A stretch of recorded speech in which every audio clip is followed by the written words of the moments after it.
Bonjour les gens, j'espère que vous allez bien. Moi en tout cas je suis en feu, j'espère que vous aussi. Aujourd'hui on se retrouve sur un petit jeu nommé Chapeau Magique Quiz. Oui, aujourd'hui j'avais envie de savoir dans quelle maison j'irais si j'étais à Poudlard. C'est parti. Commencez. Qu'aimes-tu le plus dans tes études à Poudlard?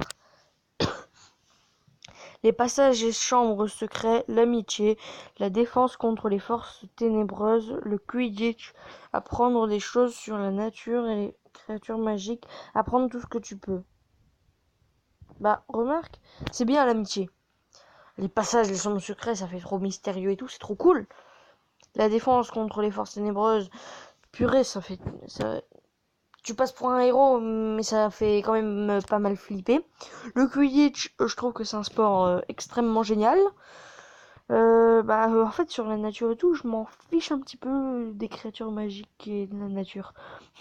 C'est pas que je vous aime pas, hein, créatures magiques et nature, mais je vous aime pas.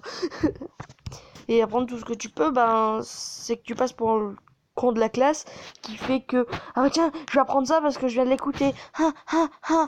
Non, donc pas les deux du bas. Et aussi, n'hésitez pas à me dire dans les commentaires ce que vous auriez pris en choix. Hein, mettez question 1. Voilà, vous mettez ça, le Quidditch, ça fait quand même badass. Où préfères-tu aller étudier pendant un an? Hawaï, tout le monde aime Hawaï. L'Australie, si sauvage.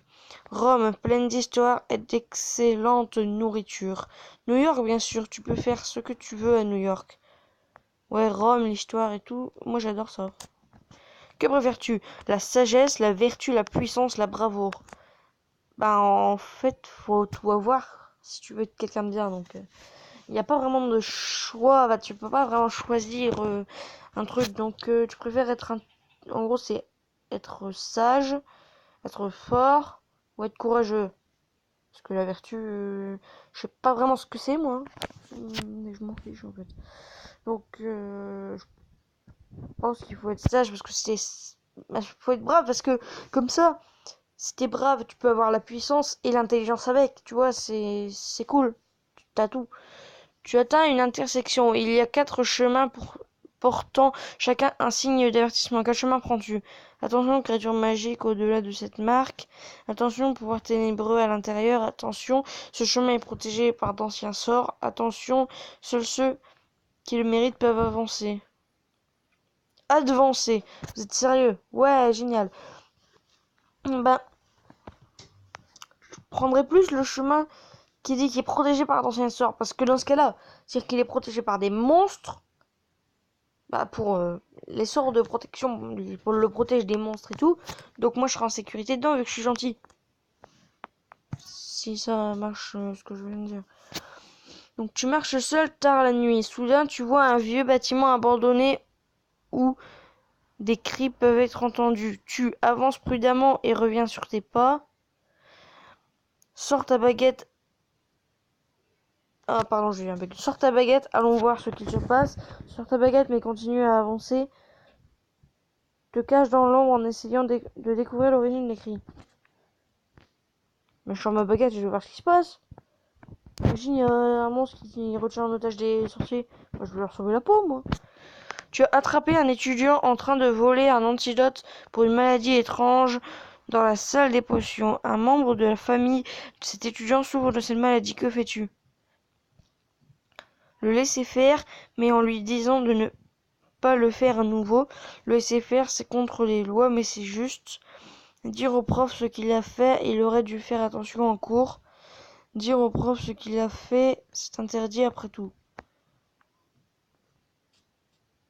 Je veux dire, il n'y a pas une mauvaise pensée dans sa tête. Il se dit, je vais prendre cette potion, je vais sauver quelqu'un. Donc, il n'a pas une mauvaise pensée. Il pense à faire quelque chose de bien. Donc, je le laisserai faire, mais je lui dirai pas commencer à nouveau parce que c'est pas bien de voler quand même. Il y a un chien à 3 têtes entre toi et quelque chose dont tu as désespérément besoin. Comment gères-tu la situation? Mon meilleur ami distrairait le chien pendant que je passe discrètement. Bah non, c'est dégueulasse. Tout meilleur ami peut très bien se faire bouffer la gueule. J'essaie de le désarmer avec des sorts. J'utilise mon balai pour voler au-dessus de lui. J'exploite le point faible du chien parce que je le connais. On va dire qu'un chien, son point faible, c'est les os. Bah, il aime bien rogner des os, manger de la viande et tout. Donc faudrait que t'aies beaucoup de viande si c'est un chien à 3 têtes, tu vois. Parce que les chiens à 3 têtes, ils sont grands. Puis ils ont 3 têtes. Donc faudrait que t'aies beaucoup de viande et d'os. Puis qu'ils soient énormes surtout. Donc je prendrais mon balai et je lui volerai au-dessus. C'est ce qui est le plus logique. Comme ça, tu sacrifies pas tes potes. Et tu risques pas de te faire bouffer la gueule non plus. Ton ami a un problème, on l'embête, que fais-tu? Tu y vas sans réfléchir pour le défendre. Tu trouves rapidement un plan brillant pour l'aider. Tu y penses avec attention, la revanche sera tienne. Tu cours pour trouver un prof, il sera capable d'aider plus que toi. Moi, en vrai, si j'avais un pote qui se faisait persécuter, bah soit je réfléchirais à comment je pourrais l'aider, soit j'irais l'aider. Donc c'est la question 1 ou la question 2. Bah, la question... la réponse 1 ou la réponse 2. Donc, taisez-vous les voitures dehors, on en a marre de vous entendre. Donc, attendez, petite élite, le temps que le son de la voiture s'en aille, hein, je resterai à la même question. Les gens, donc la voiture qui faisait ton bruit est partie, hein, ça fait environ 10 minutes qu'elle est là, donc voilà.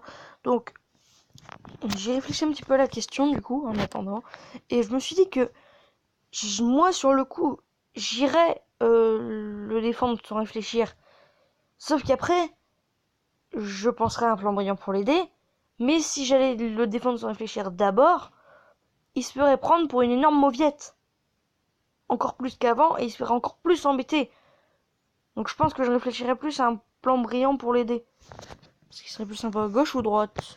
On va dire qu'étant donné le fait que je suis droitière pour quasiment tout, on va dire droite.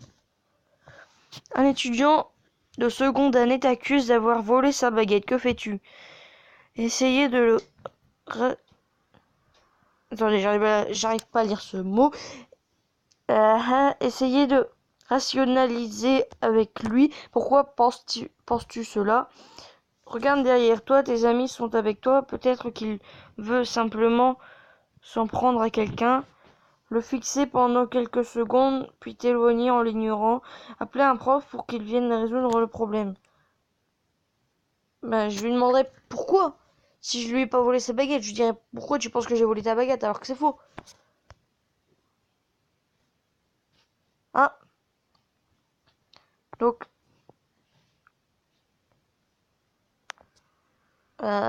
donc d'après ce test, je serai de la maison Serre d'Aigle. C'est sympa. Affinité avec la maison 26. C'est-à-dire que j'ai moins d'affinité. Là, j'ai 26% d'affinité avec cette maison. C'est-à-dire qu'avec les autres maisons, j'ai encore moins d'affinité. Je suis vraiment nul. Je suis vraiment une merde. Et une énorme merde. Donc, les amis, j'espère que cette petite vidéo vous a plu. Si c'est le cas, n'hésitez pas à liker, commenter, partager la vidéo. J'espère que vous resterez toujours en feu avec moi. Dites-moi aussi dans les commentaires quelle maison vous êtes, si vous faites le test aussi. Allez, ciao!